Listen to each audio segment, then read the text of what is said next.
Hello, and welcome to another episode of Critical Weight Theory. And it's a podcast where I discuss a lot of different things, issues in society. I sometimes review movies, TV shows, what have you. And occasionally I look at music. And today we're looking at, one of the punk bands that really helped shape the musical genre. And I'm your host, Wade. And we're talking about one of the Midwest's finest contributions to hardcore punk, known as the Zero Boys. So, the story begins in Indianapolis, Indiana, apparently back in 1979, actually before I was even born.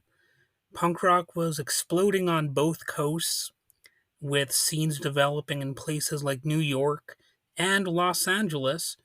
But the Midwest had its own voice, you know?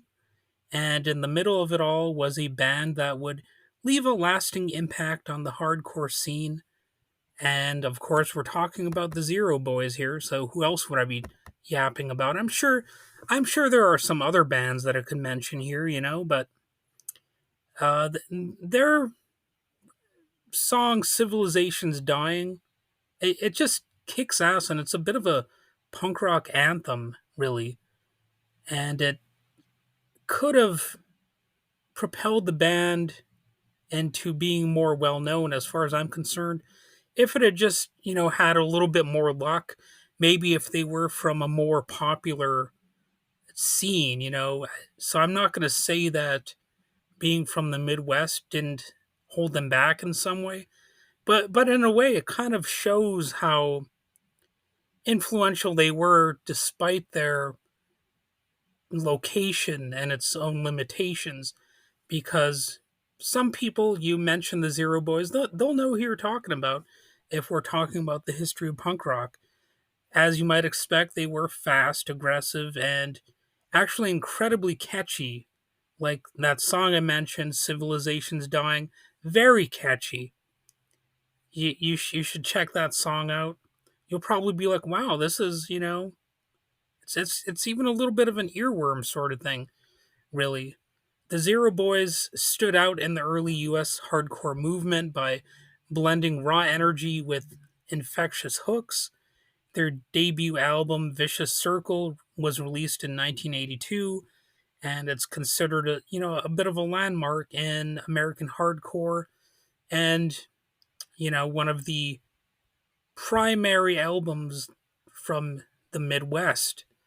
So, with rapid fire drumming, soaring guitar riffs, or searing guitar riffs, and politically charged lyrics, Vicious Circle set a new standard for punk intensity and really a sense of being genuine, too, as far as the lyrical content goes. It doesn't sound like they were putting on an act of any kind. It sounds like they just had some things to say. So definitely check out Civilization's Dying. I'm probably at risk of, making the song sound like it's the greatest song ever or whatever. Maybe I'm overselling it, but it's such a good song, man. And it's a song that resonates with me, of course. It wasn't just that track either. The entire album tackled social issues with relentless energy. Songs like Amphetamine Addiction painted a raw picture of youth culture and self destruction while keeping that signature punk edge, of course. So, the original lineup of the Zero Boys featured vocalist Paul Mayhern, guitarist Terry Hollywood Howe, bassist David Tufty Clough. Anyway, the last name is spelled Clough. Not sure exactly how it's pronounced. I've never heard anyone pronounce it, so I'm just going to assume I could have mispronounced it. And they had drummer Mark Cutzinger. Their chemistry was undeniable, and their influence spread beyond Indiana. Although the band initially disbanded in 1983, which means they were short lived, they've reunited several times over the years, playing festivals and releasing reissues, and it keeps their music alive for new ears to hear. Paul Mayhern, the band's frontman, actually went on to make a name for himself in the music industry, believe it or not, working with legends like John Mellencamp, Iggy Pop, Willie Nelson, even, the Afghan Wigs, and Neil Young. So he had a successful career in music. So that this band, wasn't the only way that he made a name for himself. His production work has further, demonstrated his abilities, and he's kind of a big deal in in American music to be working with well-known musical acts like that.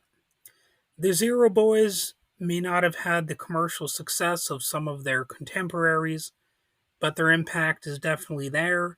Their unique blend of melodic hardcore and punk energy rawness has influenced, a lot of different bands, and their music continues to be enjoyed by people like me. I'm hopefully doing a decent job promoting them because this is a band worth checking out. They may not have been the only band that matters, like they said about the Clash, but to many in the punk scene, they were and still are punker than thou. So that's all for my episode that I have today. I may have heaped a little too much praise onto this band, but I think they're great. And if you enjoyed this look at the Zero Boys, be sure to subscribe. If you're on YouTube, especially, I'm trying to build my YouTube presence, and you can maybe leave a review, share the episode, check out other episodes. Obviously, you're not necessarily going to like every episode that I've done, so you can pick and choose. You don't have to listen to every damn thing, but check some things out. Feel free. And let me know what bands you'd like me to cover next, or what movies or TV shows or just general topics. You can get back to me on that.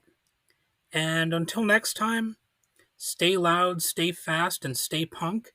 And they say that punk rock is dead. So I guess if you want to stay punk, then you have to stay dead. So, I guess if that's how it is, then welcome to the cultural graveyard.